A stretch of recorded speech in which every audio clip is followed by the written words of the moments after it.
दोस्तों नमस्कार, मैं राम सूरत यादव। आज भगवान राम की प्राण प्रतिष्ठा कार्यक्रम एवं उत्सव में प्रधानमंत्री मोदी जी अयोध्या में रहेंगे और वहां एक बहुत भव्य कार्यक्रम हो रहा है। भगवान राम के प्राण प्रतिष्ठा का कार्यक्रम चल रहा होगा, लेकिन इसी बीच बहुत बड़ा झटका प्रधानमंत्री मोदी को, पूरी बीजेपी सरकार को, मोदी अंधभक्तों को सुप्रीम कोर्ट से लगा है। आप सोच नहीं सकते हैं, कल्पना नहीं कर सकते हैं कि इतना बड़ा का झटका जो है सुप्रीम कोर्ट से प्रधानमंत्री मोदी और बीजेपी सरकार को एक तरीके से लगा है। और इस विषय में कोई गोदी मीडिया नहीं बताना चाहता है, नहीं बताएगा, लेकिन हम आपको यह खबर बता रहे हैं कि DY चंद्रचूड़ ऐसा झटका जो है प्रधानमंत्री मोदी को और पूरी बीजेपी सरकार को दिया है कि आज पूरा देश उनके जो है इस जो है आदेश को सलाम कर रहा है। और आज हम बताएंगे, टाइम्स ऑफ इंडिया की खबर के मुताबिक एक बहुत बड़ी खबर निकल के आ रही है। आपको यह भी जानना बहुत जरूरी होगा कि जिस तरीके से 4 शंकराचार्यों ने यह कह करके जो है प्राण प्रतिष्ठा में शामिल होने से मना कर दिया कि जब तक किसी मूर्ति का पूरा जो है मूर्ति नहीं बन जाती, किसी भी भगवान या किसी भी जो है का प्राण प्रतिष्ठा कार्यक्रम नहीं किया जा सकता। तो पूरे देश में एक तरीके से चारों शंकराचार्य का विरोध हुआ। लेकिन अब जो है बीजेपी एकदम बैकफुट पर पहुंच गई है, क्योंकि अब कहीं और से नहीं, जो 5 जजों की खंडपीठ ने जो है भगवान राम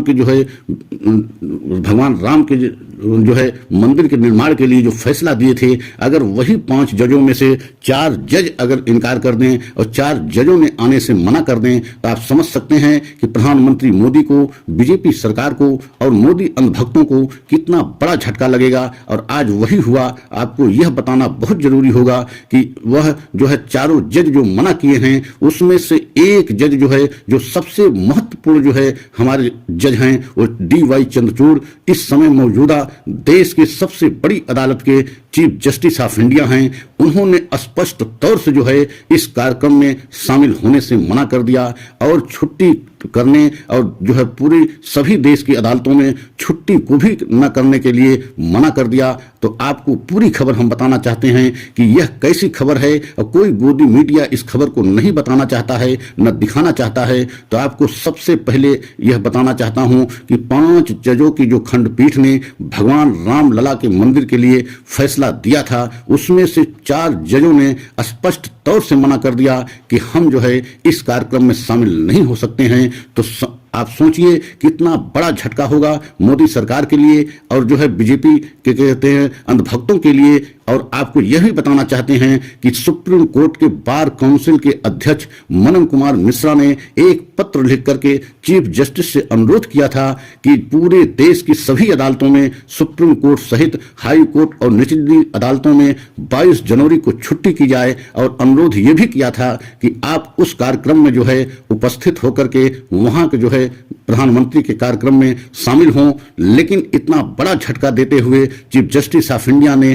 स्पष्ट जो है आमंत्रण को ठुकराते हुए ये कह दिया कि हम पूरे देश के जो सबसे बड़ी अदालत है उसके चीफ जस्टिस हैं, और पूरे देश में सोमवार को एक तरीके से जो है कार्य दिवस होता है, मतलब जो है न्यायपालिका का। ऐसे में हम धर्म के नाम पर न तो छुट्टी कर सकते हैं और न ही उस जो है कार्यक्रम में शामिल हो सकते हैं। तो आप समझ सकते हैं कितना बड़ा जो है बीजेपी सरकार के झटका है कि चीफ जस्टिस ऑफ इंडिया ने जो है ऐसा जो है फैसला किया, ऐसा आदेश दिया कि पूरी बीजेपी सरकार बैकफुट पर हो गई। और इस जो है फैसले का पूरा देश सलाम कर रहा है, हम भी सलाम कर रहे हैं। और आपको पहले भी कई जो है वीडियो में हमने बता चुके हैं कि चीफ जस्टिस ऑफ इंडिया, जब से chief justice of India DY Chandrachud बने हैं, ऐसे बड़े बड़े फैसले ले रहे हैं जिसको पूरा देश सलाम करता है। आप समझ सकते हैं कि इस समय पूरे देश में भगवान राम के प्राण प्रतिष्ठा को लेकर के किस तरीके से प्रचार प्रसार किया गया। मतलब 4 शंकराचार्य जो हिंदू के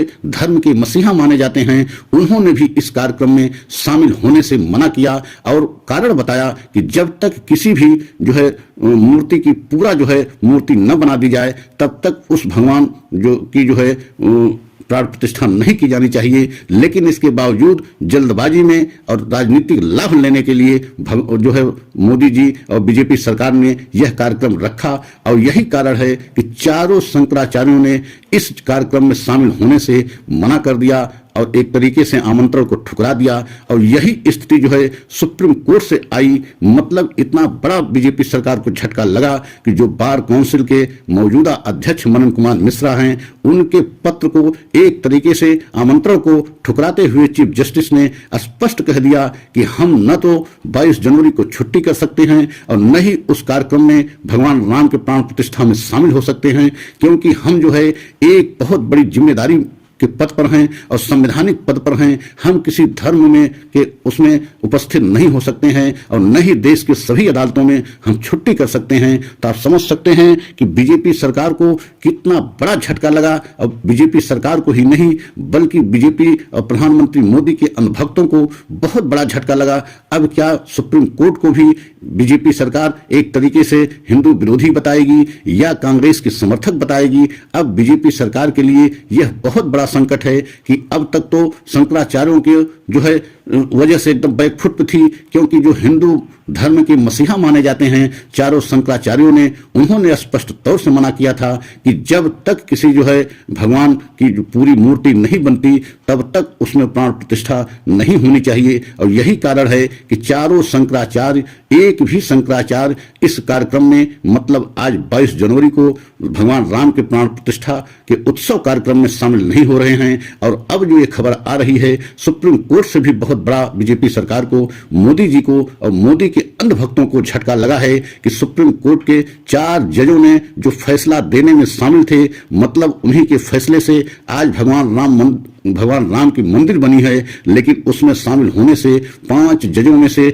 4 जजों ने मना कर दिया। और उसी में से एक जो है मौजूदा जो है चीफ जस्टिस ऑफ इंडिया हैं, जो DY चंद्रचूड़ हैं। DY चंद्रचूड़ जब से चीफ जस्टिस ऑफ इंडिया बने हैं तब से कई ऐसे फैसले ऐतिहासिक दिया है जिसे पूरा देश सलाम किया है। और उनके जो है ऐतिहासिक फैसलों पर पूरे देश को एक तरीके से जो है गर्व है कि जब से DY चंद्रचूड़ चीफ जस्टिस बने हैं तब से बहुत ही अच्छे फैसले दे रहे हैं। अब इस समय बीजेपी के लिए बहुत बड़ी मुश्किल खड़ी हो गई है कि एक तरफ तो चारों शंकराचार्यों ने उनके आमंत्रण को ठुकराया और शामिल होने से मना कर दिया, और अब सुप्रीम कोर्ट से इतनी बड़ी खबर निकल के आ रही है जिससे बीजेपी एकदम बैकफुट पर पहुंच गई है। और बीजेपी को अब समझने में आना चाहिए कि 2024 के चुनाव से पहले अभी कई और बहुत बड़े बड़े फैसले जो है सुप्रीम कोर्ट से आने हैं। अगर उसमें भी इसी तरीके से बीजेपी सरकार को झटका लगा तो आप समझ सकते हैं कि बीजेपी के लिए 2024 की राह और कठिन हो जाएगी, क्योंकि यह जानना बहुत जरूरी है